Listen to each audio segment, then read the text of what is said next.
Enfants de la Terre, bien le bonjour. Bon, bah ici mardi 30 avril. Ça y est, on y arrive, hein. On arrive au Saint-Glace tranquillement, encore une dizaine de jours. On va aller faire un tour dans le potager. Alors, parti une semaine, après presque une semaine de mauvais temps là. Donc voilà, pour le suivi des infos, le roi est mort. Vive le roi. Agenouillez-vous. Bon, ça s'est bien passé. Bonne incinération. Et voilà, maintenant on s'occupe de la maman et de la petite sœur aussi. Bon, on va faire un tour dans ce potager qui lui a bien changé et quelques découvertes. Allez, c'est parti. Ouh. Bon, pour ce qui est du jardin en globalité, en fait, tout ce qui est plantes sauvages, ça a bien pris la hauteur. On voit bien que là, même s'il fait encore frais le matin, là on a encore 1 ou 2 degrés. On a eu beaucoup de pluie là pendant une semaine, enfin voire 15 jours parce que j'étais parti dans le nord et il a plu. Alors les boules à graines, ça fait 3 fois que je tourne parce qu'il fallait les retrouver. Voilà, alors il y en a une ici et on peut s'apercevoir qu'il y a des petits germes qui sortent. Là aussi, vous voyez, il y a des petits germes qui sortent. Donc ça va donner à mon avis. Alors, pour retrouver par contre là c'est un peu... C'est le wild. Donc voilà, donc déjà au niveau tout ce qui est plantes sauvages, voilà, avec tout son lot de petites fleurs, ça devient beau et ça pousse. Allez, ça c'est le côté, voilà, le côté qui va me servir en biodiversité pour tout ce qui est petites fleurs. Il y en a un peu partout et ça continue d'arriver vraiment partout. Allez, c'est parti. Voilà, alors, dans le potager en lui-même, donc, ma rhubarbe ici, qui va me donner des belles, des belles branches là. Alors ici, ben, j'ai mis tout ce qui est radis. Alors les deux réflexions que j'ai eues là, pendant la semaine où je suis parti, et ce que j'ai observé, c'est que, là-bas, j'avais mis des plants de, quand je suis parti, des plants de tournesol, qui étaient assez hauts, qui étaient hauts comme ça. Dans la paille, vous voyez, le principe permaculture 100%, hop, on écarte, on plante, et on s'est fait bouffer. Donc voilà, et j'avais fait dans la zone là, que là je viens de m'apercevoir que ma structure était tombée. Du coup, ma réflexion sur le paillage pour cette année, ça va être de dépailler pour les semis et les repiquages. Vous voyez, je suis arrivé mardi dernier, ah oui, on va enlever la lanière. Voilà, ça se fait croquer. Enfin, ça se faisait croquer. Bon, voilà. Lui, non. Et puis, enfin, lui, non, il commençait. Voilà, et ça se faisait croquer, les plants de maïs. Tournesol. Du coup, j'ai dépaillé, j'ai ressemé, hein, bien sûr. Hein. Donc, il y a du maïs, du petit pois, je crois.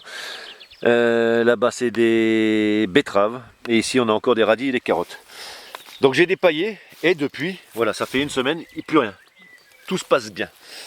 Donc le paillage pour moi, au bout de 3 ans, ça va être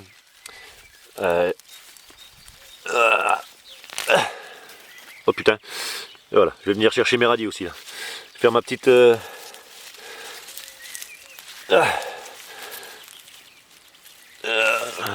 c'est des radis.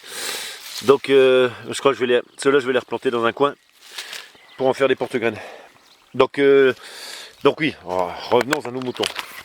Vite fait, le paillage, pour moi, nourriture de la terre, ça on est certain. Protection de la terre, pareil pour l'hiver, pour que les vers de terre puissent en surface faire leur boulot. Garder la terre humide aussi pour l'été. Par contre, voilà, au niveau des semis, ben moi je vais dépailler. Déjà pour les semis spontanés, parce qu'il y en a qui reviennent. Pour les là-bas, je me suis aperçu aussi, parce que j'avais dépaillé pour je sais plus quoi. Ici, voilà. Ici, je me suis aperçu, alors, ouais, quand on s'y connaît pas grand chose, pour moi c'était une mauvaise herbe, et en fait non, c'est un navet. Un navet qui part en graines. Donc le problème de trop pailler au-dessus, ça peut empêcher justement, quand on a oublié un navet, une betterave, une carotte, un radis, ça peut empêcher justement que la plante monte en graines. Surtout si je me trompe pas, c'est bisannuel. Les betteraves c'est bisannuel, ça je me trompe pas. Et il me semble qu'elle l'avait aussi, donc ben voilà. J'aurai mes graines. Donc oui, donc dépailler. Et puis, force des choses, hein, là je ne fais que observer, mes plants de tournesol ne se font plus attaquer. Alors par contre, voilà, l'appaillage il est là. Les machines, les limaces, elles seront là-dessous. Et si on regarde, alors normalement, hein, on dit mettez des planches et récupérez vos limaces. Mais quand on sait que ça pond, comme on l'avait dit, 500 œufs par limace, regardez-moi les bétaux ici, les bétails. Voilà, il y en a. Donc j'ai beau essayer, je vais les ramasser, vous voyez, il y en a un paquet. Hein. Donc je les refous la paix. Je continue de faire mon purin, pour tester, hein, pour ceux qui veulent du purin. Mais bon, moi je dépaille, ne serait-ce que pour les semis spontanés, pour préserver mes plants. Et après, je repaillerai au fur et à mesure qu'ils vont grandir pour là, reprotéger la terre du soleil et de garder l'humidité. Ça, c'est la première réflexion que je me suis fait en arrivant. Deuxième réflexion, c'est par rapport au semis. J'ai semé mes haricots verts, mes petits pois.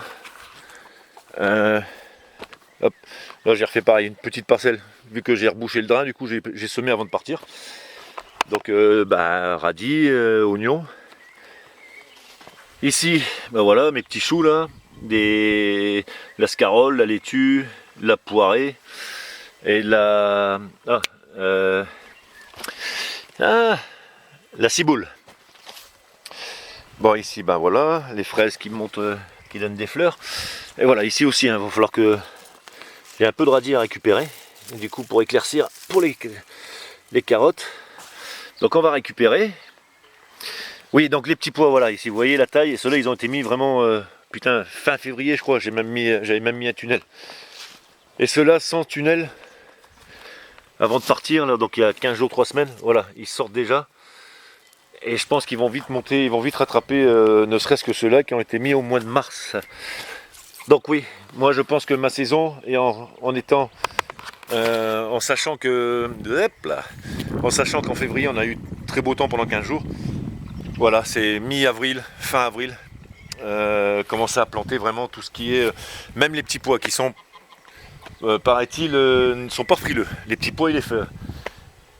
Donc oui, alors beaucoup de réflexion hein, pour l'instant, parce que les résultats ne vont pas venir maintenant chez moi, si ce n'est que l'ail, échalote, tout ça, ça pousse, les laitues commencent à donner. Vous voyez, et pourtant celles-là, elles y sont depuis un bout de temps. Hein. Je pensais même pas qu'elles allaient résister. Là pareil, j'ai fait une ligne de petits pois.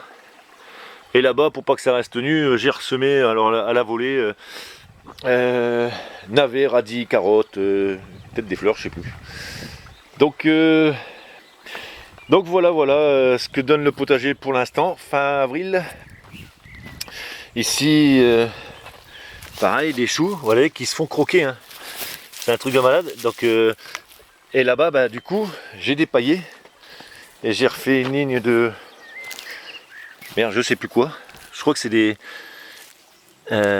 j'aurais dû noter. Je savais que j'aurais dû noter encore une fois. Je crois que c'est des petits pois aussi là. Donc petits pois et ce qui va avec du maïs j'ai mis ou du tournesol. Et vous voyez les choux ici, voilà, ils se font pas croquer.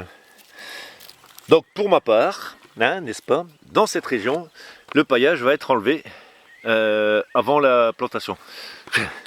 Voilà, il y a encore des pommes de terre ici qui ressortent. Et puis voilà. Donc ici aussi. Ici aussi. Bon, voilà, on a compris, les pommes de terre l'année prochaine, j'en plante plus. Alors je pense que moi au niveau des associations de légumes, ça va pas être tip top, faudra peut-être pas prendre exemple sur moi. Mais bon, hein. Voilà ici, celui-là a résisté le chou rouge. Celui-là il reste que les tiges. Mais bon après, on sait jamais, je laisse. Hein. Et puis voilà, mes aromatiques ici, persil, tout ça, je vais pouvoir les mettre dans ma tour, agrémenter ma tour, qui commence aussi à prendre forme. Et là je vais mettre un olivier qui est signe de longévité. Je vais le planter à l'honneur de mon vieux.